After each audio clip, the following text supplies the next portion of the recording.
This is the Sierra Leone Broadcasting Corporation.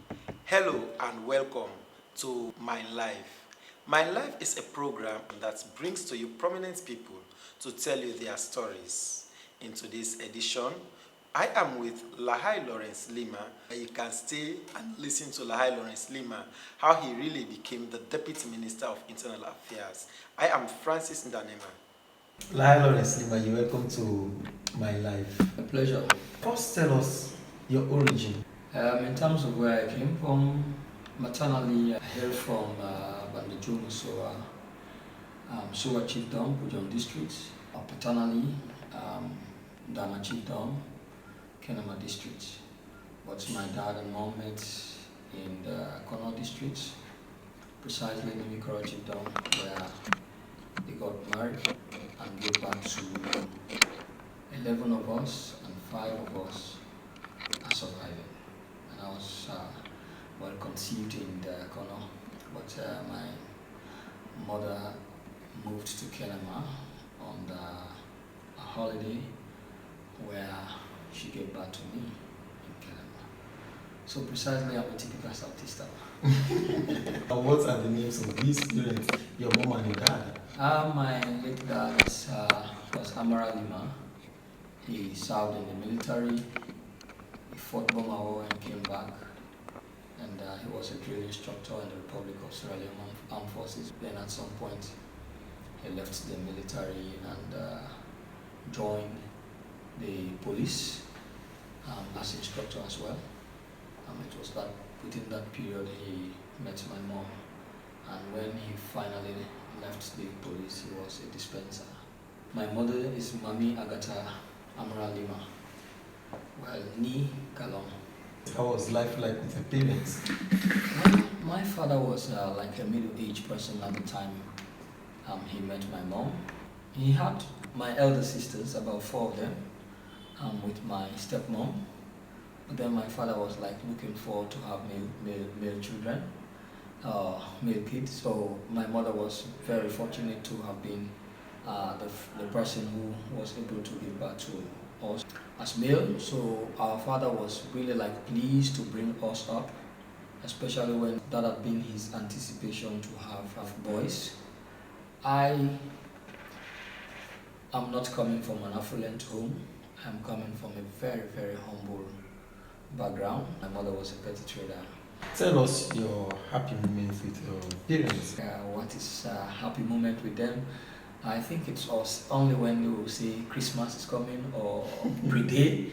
Those are the moments here you feel joy when dad will like come from the surrounding villages in Kono, when he would have done his dispensary and then come with some funds home, and then perhaps he would just sometimes he would just take some of the money and then give to mom and say, okay, go to Kwedu and get some stuff for your children. So mom will go like to Kwedu town and get some stuff, and then when they say Christmas, that day we'll eat a lot of food, especially chicken, and at the end of the day we'll visit family friends and go to dance Max Devil and stuff. So those were the happy moments, the few happy moments. But after those moments of festivity, the rest becomes hard work. Sometimes mom will prepare coconut cake, and then at the end of the day that will be it. Go and sell, you come back, and at the end of the day, whatever proceeds you make, mom prepare food, especially at some point when it became difficult now for that. So we did that, interspersing it also with school. So what are the punishments that they were? Well, sometimes like if you really do bad, my father sometimes oversight, but there are times he will not oversight you. Sometimes when you go bad or somebody comes and report you, that will just say, come here on the floor, and take off your clothes. Yes, take off your clothes. And then he will beat you up. So, but I was actually less troublesome. I hardly annoyed my dad to say, okay, I'll beat him up. But my elder brother was almost always in issue with my dad. Oh yes, my elder brother was always in the net with dad. Petty thieving was like ongoing, but dad didn't know that there was a guy around the area who was doing that. So he did it. My dad thought it was my elder brother, and he received some serious lashing that night, to the annoyance of my mother. He quarreled. So at some point when my elder brother was taken to Kenema, I think a day or two, there was another theft. Dad said, okay, you come here. And so the beat was severe on me. But then that was where I started realizing that I have the favor of God. I think a day or two, they caught this guy. Yes, they caught this guy in somebody's room when he climbed the ceiling and then got into somebody's room. And what was your reaction? Like sad. And so, but my dad was this strict type that would not want to show some amount of remorse to let me feel like he had done the wrong thing to me. But however, he took me out at the end of the day, encouraged me. And you know, like you have that kind of disciplinarian dad, and at some point when he decides to say, encourage you or laugh to you, you feel good, you feel love, and then you forget about all the wrong things perhaps he had done to you. Now, coming from a street background, what can you say about corporal punishment? Those were best practices for us, and that helped us to be able to navigate our way even as we grew up. Yes, the cane sometimes will make a child very dull. In this age and time, corporal punishment maybe will not properly fit in our society given the advancement of technology, given the inroads of globalization. Now tell us the schools you attended, your primary or maybe pre-primary, secondary, until you enter tertiary institutions. When things were really fine for my father, I started school in the RC Motema, but at some point I left school till 1992-3, and we had no option but to leave Kono. So we came to Kenema that year. We were late for school, and so I was with my aunt who now lives in the US, Bernadette Bakari. So she sent me to school. Which school? St. Paul's Primary School in Kenema. Yes. Do you have extra classes that you attended when you were in primary school? No, primary school I never had extra classes, no. What I would do, like I would always go to school. The thing about me, I hardly miss classes. I would always go to school. The only area I missed classes was in class 6, when of course it started becoming difficult for me. But in class 4, 5, 6, class 4, 5, I was almost always punctual in school, and once I'm in school and I teach, very attentive in class. I always understand what they teach me. Tonya Musa was one of my teachers in St. Paul's. He taught me English and quantitative in class 6, so he was always using the cane. But thankfully enough, of course, he gave us a very good foundation. And in fact, in class 6, I wanted to be senior prefect, but because I was not punctual in school, and that's position exactly was not given to me. My NPSC grade earned me admission in the Holy Trinity Secondary School in Kenema. In Holy Trinity, I was always within the first 10. Because there you are meeting with people from different primary schools, the giants who were always there. In the JSS2, we were taking extra classes. So sometimes you don't even have lunch, because my uncle then was staying in Kono.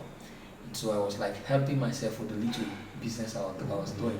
So because I had given that up to focus, so it became a little difficult for me as well. But I persevered at the classes, and with the time also to study, I was able to pass the Becker, though not with flying colors, but I passed with 7 subjects. I started SS1 Art, but in the arts faculty, well, we were playing the lead role. And then SS2, I wanted the senior prefectship. I missed it. James Mona was the senior prefect, but then he went to HRSS and he did something contrary to the norms of the school, and then he was deposed. Okay. So eventually, Lahai Lawrence Lima became the senior prefect. Until I got to SS3. SS3 again, when I took the WAS exams, I got 4 subjects that year. So I didn't make it, of course, but again in the art faculty, it was myself and Emmanuel Sandy who even made some grades in the art faculty. Headway into the WAS exams to even get some subjects. The university requirements, but you are celebrated. Yeah, exactly. I got my first subject in the art faculty. Very few of us, in fact, the 2 of us got there because Emmanuel Sandy came, he was only looking for English, and so he was able to get his English. And so I failed English that year. I read for a year, and the other year I enrolled into government secondary school Jimmy, which was a body room school. When I went to Jimmy Secondary School, of course, I was celebrated. I was even helping my colleagues with literature English. So even helping my colleagues with tutorial, I was able to imbibe the concept properly or to properly understand that. And so eventually when I took the exams, again, I passed with 5 subjects. Let's go now to the military. Growing up as a child, that was the passion for me because my dad was a soldier and he had always wished for one of his boys to be enlisted or to be commissioned in the military as an officer. My father trained J.S. Momo, Yaya Kanu, General M.S. Tarali and others. And so they had always wished, if my father had a male child before, for them to commission one of us into the military. But as at the time our father was wishing for that, we were still small boys. When my father was killed in Kono, when I was told the information, I wanted to go and join as a child combatant as well. But my uncle, the Reverend Father, called me and said, no, get yourself some level of education. If you want to join the army, you will go into the army as a leader, not perhaps as a subordinate body or other ranks. So I listened to him, and when I enlisted into the military again.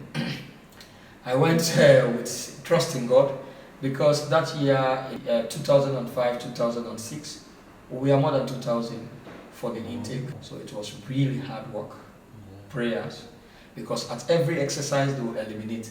The final selection board again, I said I got 5 credits, taking my 3s, which were good, all as credits. So then I still remember when Mr. Jobler asked me that you are telling us you have 5 credits, but I'm seeing 3 credits and recorded, and 2 good recorded as as your pass. So I explained the analysis of the grade, and eventually General Robert Irakloma came in. He said, no, from his explanation, that is not the fault from him. It must have been a fault from the part of the school administration. So I was a bit jittery.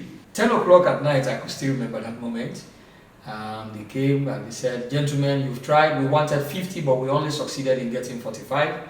We are now coming to separate the men from the boys. I thought I was not even going to succeed. They called up to 35 and they got to my tag number, A59, I still remember. Then they said, A59, I did not even wait for them to call my name. I said, sir! So I was up the gallery. Eventually they called all the 45 of us. Ever since in my life, I will still say up to this moment, the joy I got when I was selected as a cadet officer, imagining the peep on my shoulder, that joy, that inner peace, that inner happiness I experienced that night, that moment. I have never ever experienced that in my life, right through. That very night, how I felt that night. Up to this date, I have not had a second experience of that. That joyous moment that night, because it was, for me, it was like a dream come true. This had been the wish of my dad. He had inspired me so much to see this like a dream come true. So within me, I said, oh, my father's soul will be very pleased with me tonight. So above all, transitioning from school, especially when I was finding it difficult to survive, to make ends meet, and then I had the experience, oh, I have a job now. And I have restored the hope of my mother. I've restored the hope of my younger sister. I've restored the hope of my younger brother. So that joy, when I called my mom, I said I've succeeded. That joy, that feeling. So initially my mother was not pleased me going in the army. But I told her, I said, look, you cannot determine where I will die and where I will survive. Let me go and try. We started the training and come on. Let's come back first to training school. Training school was a very tough place. If you choose to make the training pleasurable, you will enjoy it. You understand? But it was a very tough place. But then, when we started the first 1-2 months, it was really tough because all my bones. At some point, I could still remember when we did the 6-mile walk. that was a very difficult moment. If you ask my colleagues today in the military, they will always say, the Toma, the namesake of Lima. Because that aspect gave me tough time to a point that I shed tears. I was really bold about it. Because what happened, I wanted to really train to be fit, and we had about 50 pounds weight of stones. So we had that on us, and then we had to jog at the same time, working very hard. And our platoon, I was in Plateau 2, and from Plateau 2, you just drop into the other ranks plateau. And you want to show hardness that you are fit to lead the other ranks. So you didn't want to show some kind of tiredness or laziness and drop into the other ranks plateau. And you know when you take hot water in the morning and then the sun gets hot and you're walking on the tar, you know what it means, the heat and the weight. My blood was not circulating well, so like I almost became fatigued. The weight was much on me. So the two people I thought they were going to slow the pace, they had lightweight on them. So they really increased the pace. I couldn't really manage it, but burst into tears. But I still did not allow myself to drop into the recruit platoon. I still move on. And so when we came, I was really demoralized. So I remember my platoon sergeant was saying, "Oh, Lima Emuradon low." You know, it was very tough, but it was very, very much an interesting moment. You know. Yeah. So I enjoyed it, and I was almost like very much agile in taking lead in the training. And eventually, as a team, I was able to push my platoon, and we succeeded in the training. Eventually, we passed out the cadet school, and we came back for another 3 months of leadership training. It was really tough. Yes, all of my colleagues were backloaded to the camp because then either they had blister on their legs, sustained the pressure of the rain, and my colleagues were like preparing their makeshift. I had no time for that. What I would just take off my uniform, had my uniform in a plastic bag, and then I would just lay in the rain. The rain would like beat me all night, and then in the morning I would just remove my uniform, put my uniform on. We go on a jungle exercise. So one of my colleagues, MS Content, tried it a particular night with me, and the other moment he said, "I'm not going to follow you, man. It's just a different species." So that was how I survived the jungle exercise again. I completed the jungle exercise, and then we came out. So eventually they posted me to Kono, which was my parent unit. In Kono, I was really fresh with the estimate process. And so the first meeting we had, the commanding officer, late Colonel Emo Mansari, was very impressed with my contribution as a very new cadet from training school, with my contributions in the meeting. So I was a staff officer, I was the battalion liaison officer, and I eventually became the unit intelligence and security officer. Sometimes when the adjutant was out of the unit, I acted in his position as adjutant, and of course my work was very impressive to not only the battalion but even at the brigade. Then it was retired Colonel Sina who was our brigade commander. So my performance was good. At some point the British captains met me instructing senior NCO on leadership and rules of engagement. So they spotted me there, and they went personally and made recommendation to the commanding officer about me, that I'm very useful in the headquarters and I should stay in the headquarters. So I was in the headquarters till I made up my mind to study law. And so when the British were doing a survey for young intelligence officers that they could recruit into the legal department so that they'll be working on disciplinary case workload as paralegals, I opted, and they conducted training for us. Of course, I did well in the training, so eventually I started working at the court martial and working at the Directorate Defense Legal, and so we were working on disciplinary casework and at the same time assisting at the court martial. I also provided guest lecturership for personnel who were prepared to go on UN operations. I would go as guest lecturer on the military justice system, and I would also go to the Hunting Academy for also officers who were doing their intermediate staff course. I would provide military justice system for them because that was how we are building a democratic army, where of course the rights of soldiers should be respected, and at the same time commanders and other ranks relationship, what are the rights available to soldiers, how commanders should treat them, what are the kind of offenses in the military, because the military has a greater burden than the civilian environment, where of course you can be tried for violating military offenses and also the national laws. So these were all areas we provided trainings for the military until such a time while I had Colonel I.M. Krumah, now retired, He provided a very experienced leadership for us in the Directorate Defense Legal. And so I learned a lot in the I did 3 years in the Directorate Defense Legal, and I applied for law to read law at Travel College, and I gained admission to pursue law at Travel College. It was in my 3rd year at Travel College when I was put on a compulsory unlawful retirement. I said compulsory unlawful retirement because the military regulations provide for compulsory retirement if the commander-in-chief no longer requires service. But then, if he no longer require my service and you want to put me on compulsory retirement, there is a provision in the regulation.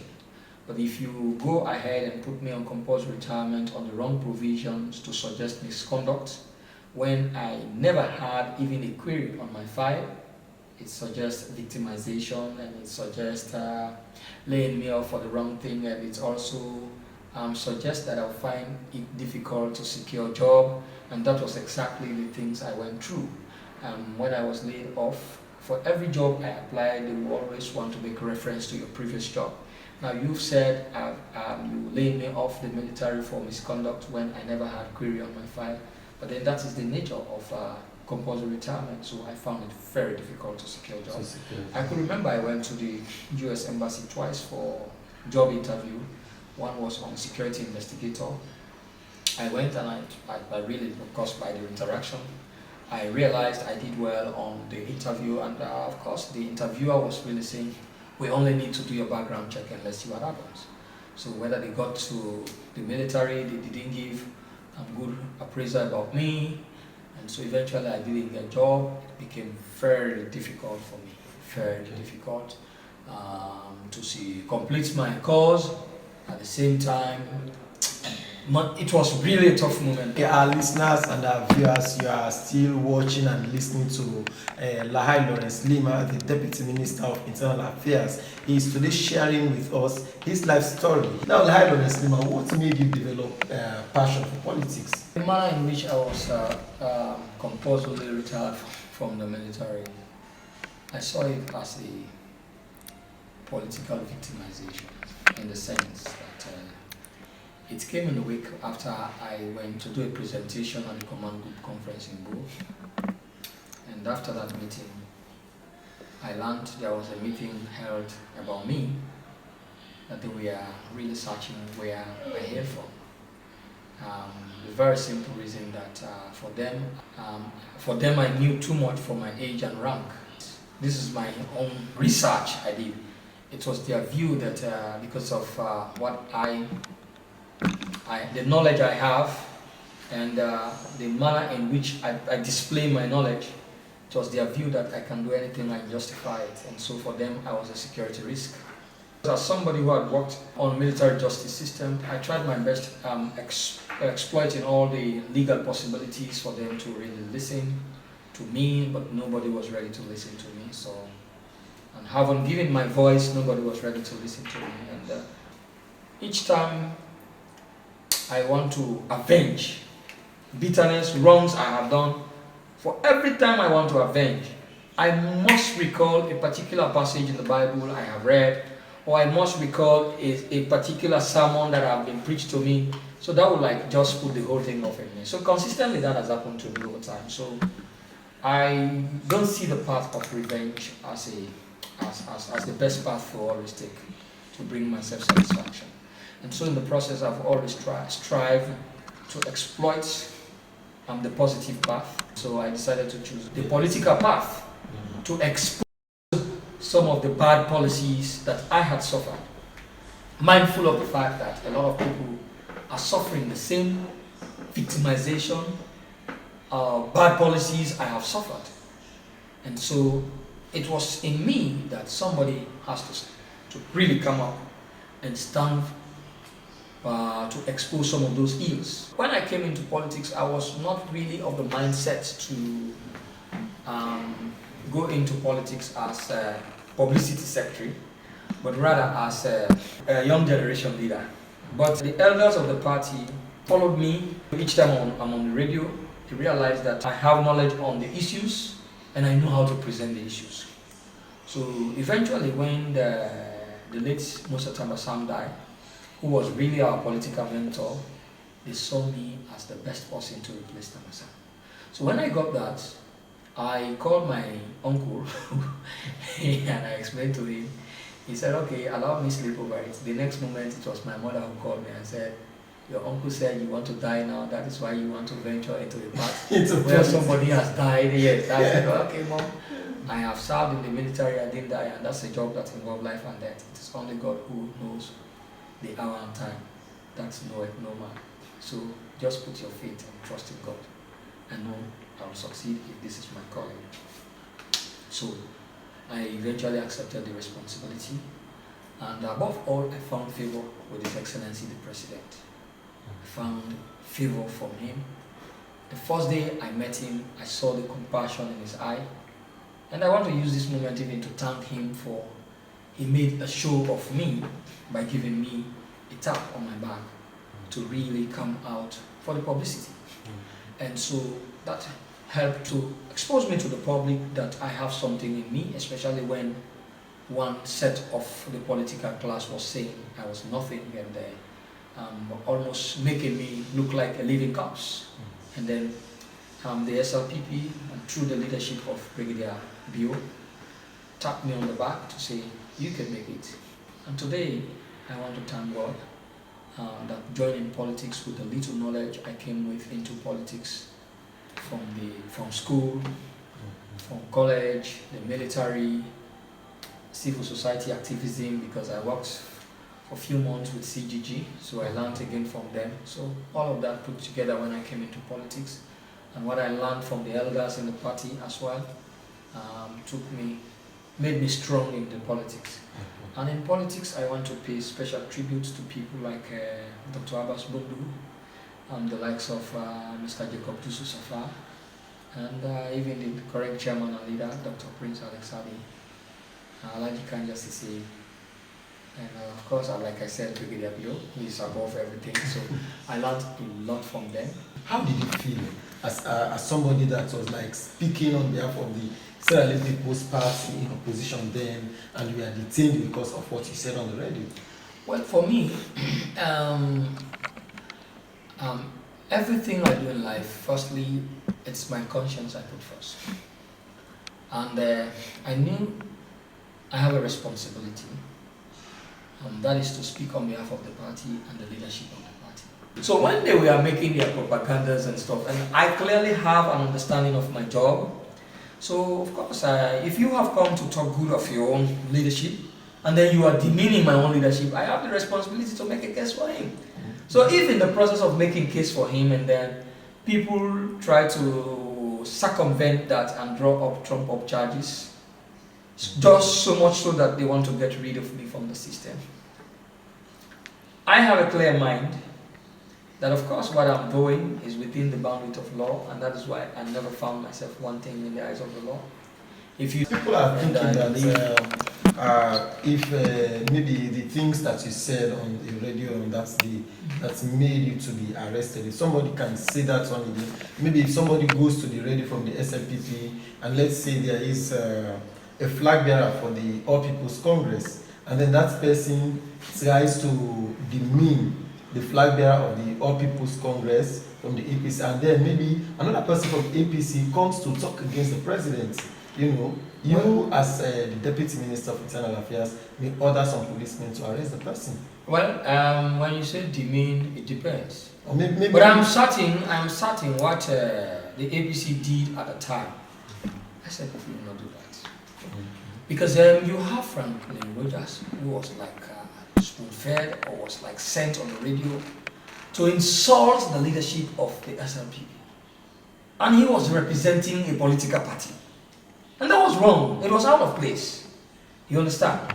So if you insult my own leadership and I'm on a program, well, I will not do exactly as you have done. But what I did was to tell him the implication of what he was doing. And to let him understand that that the consequences when it comes the leadership will bear the responsibility. The leadership of the country will bear the responsibility, because as at the time also he was providing leadership for the APC, for which the man was talking.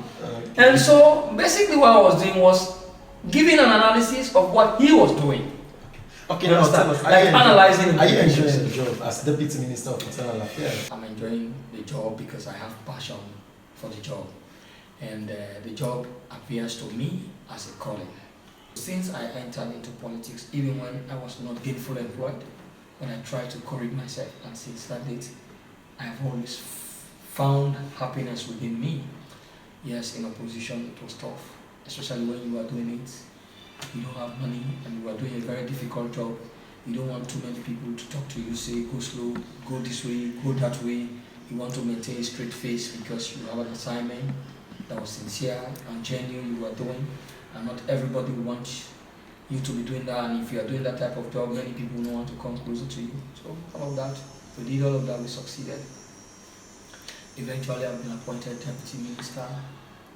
You will always have challenges in job, but then it is in those challenges that you become very strong, and that you add up to your experience, and that makes you matured to handle a lot of issues in the future. And so, yes, I'm enjoying the job. Okay, one we want to say that Lahai Lawrence Lima, that was all over the place talking for the SLPP, does not, the position that you are giving is far below what we are expecting. We are expecting that you might have been given a full cabinet ministerial position, and in fact, not even in maybe the Minister of Internal, but like Minister of Foreign Affairs and other big ministries. Well, that's the expectations, and the circumstances in which I even ventured into politics. A lot of people thought I was a school dropout. That's one thing I want to establish. A lot of people never knew I am a graduate with a professional degree, and they had always presented, the other side had always presented me as a failure. So a lot of people thought I have not even graduated from the university. So this mindset was there.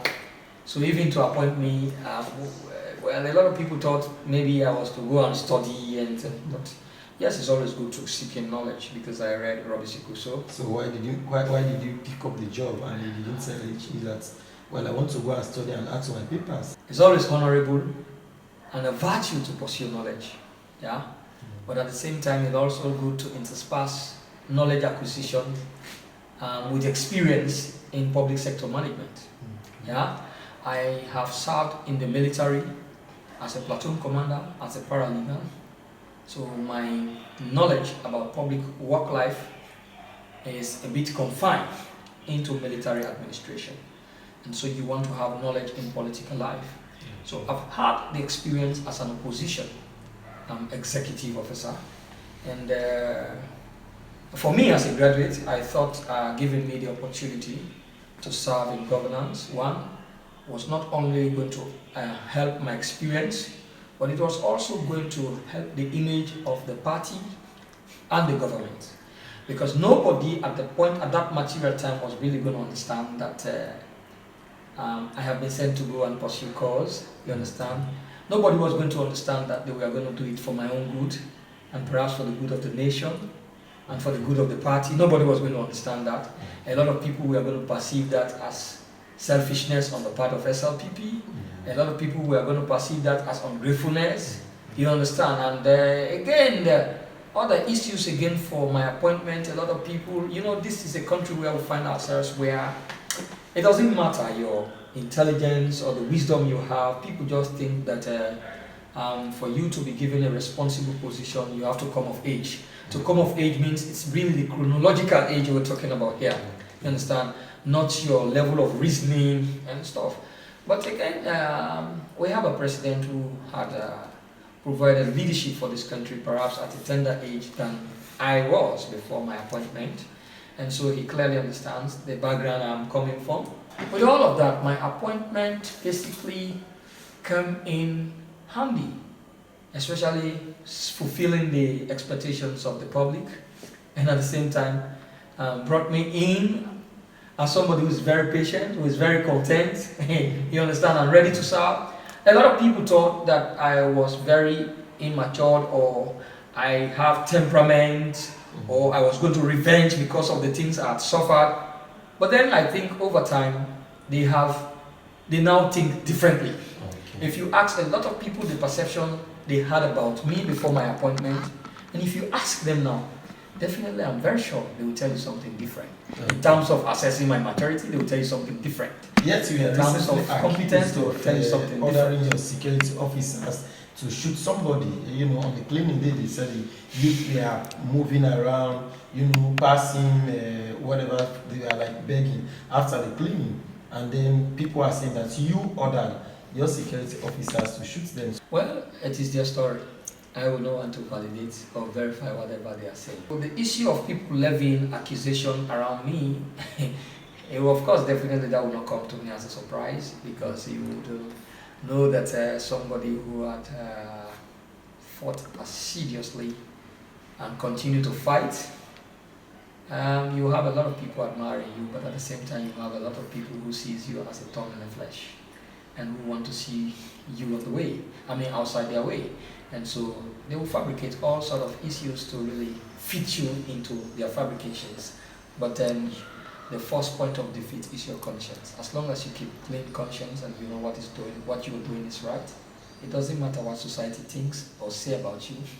It is always the truth that will reveal itself. And so for me, it is on that ground that I stand. And at the same time, when the incident happened, I have opened everything to investigations, and once the investigations is complete, the necessary professionals will look at it, and I am certain charges will be profiled, and I will follow that particular matter to a logical conclusion. As Deputy Minister of Internal Affairs, much as we are doing well in terms of providing security, but we still need to do more to enhance transparency into security governance, and at the same time minimize the level of threats, and because doing this will certainly attract investors.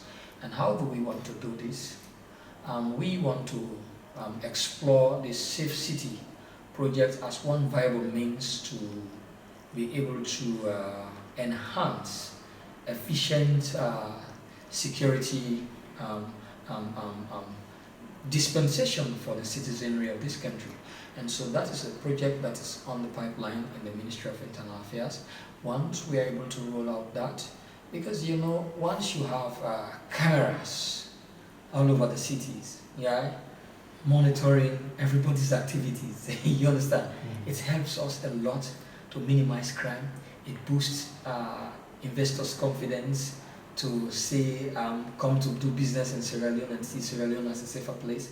It also helped to do away with the accusation where people would say you gave instructions to your security to do this or not to do that. It helps also to proactively prevent what happened at the Guinea embassy. You understand? So when you have a modern day technology within the security sector, viable and functional, it helps a lot to boost the security profile of the country, and it makes the country very investors attractive. So when these are areas.